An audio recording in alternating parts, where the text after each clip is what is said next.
Good morning বন্ধুরা। একটা বৃষ্টির সকাল আর আমি রেডি হয়ে গেছি আমার কর্মস্থলে যাওয়ার জন্য। কিছু গাছ আছে যাদের পাতা দিনের আলোতে ফুলের মতো ছড়িয়ে যায়, আর দিনের আলো চলে গেলে ওরা এরকম ভাবে বন্ধ হয়ে যায়। তোমাদের দেখানোর জন্য আমি ওর ভিডিও তুলছি। দেখো, ওকে দিনের বেলা দেখতে পাচ্ছ কিরকম করে যতটা রোদ পাবে পাতাগুলো পাপড়ির মতো মেলে ধরবে। এবার রাতের বেলা কেমন হয় সেটার জন্য অপেক্ষা করো, আমি সেটাও তোমাদের দেখিয়ে দিচ্ছি। দেখো, ও কিন্তু দিনের বেলা এই গাছটিকেও দেখে রাখো। এদের আমরা আবার রাতের বেলা ছবি নেব, দেখবো যে কোন রকম পরিবর্তন দিন এবং রাতের তফাতে এই গাছগুলোতে আসে কিনা। সকালে তোমাদের যেই গাছগুলো দেখিয়েছি, রাতে আবার সেই গাছগুলোর কাছে তোমাদেরকে নিয়ে চলে এলাম।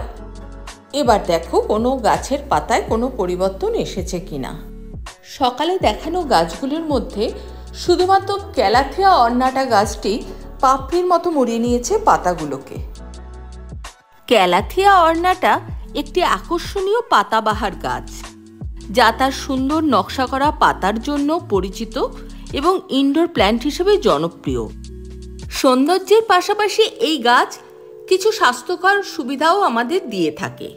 বাড়ি এবং অফিস দু জায়গাতেই সমানভাবে জনপ্রিয় ইনডোর প্ল্যান্ট হিসাবে ক্যালাথিয়া অর্নাটা ব্যবহার করা হয়। এই গাছের জন্য লো লাইট আর বৃষ্টির জল সব থেকে বেশি উপকারী।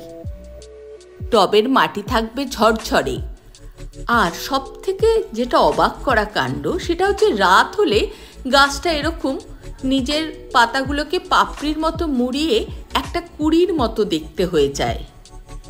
ক্যালাথিয়া গাছ সাধারণত বিড়াল, কুকুর এবং মানুষের জন্য ক্ষতিকারক নয়, তবে কিছু মানুষের ত্বকে এর রস অ্যালার্জি সৃষ্টি করতে পারে।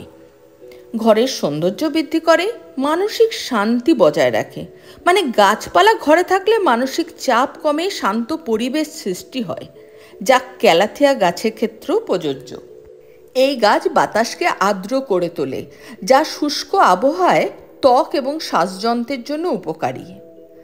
বাতাসকে বিশুদ্ধ করে, শুধু কার্বন ডাই অক্সাইড নিয়ে রাতে অক্সিজেন ছাড়ে এর পাতা তাই নয়, বাতাস থেকে ক্ষতিকারক পদার্থ যেমন ফর্মালডিহাইড এবং বেনজিন শোষণ করে বাতাসকে বিশুদ্ধ করতে সাহায্য করে। তাহলে প্রতিবারের মতো এবারেও বলছি, গাছ লাগান, মন ভালো থাকবে। গাছ লাগান, ভালো থাকুন।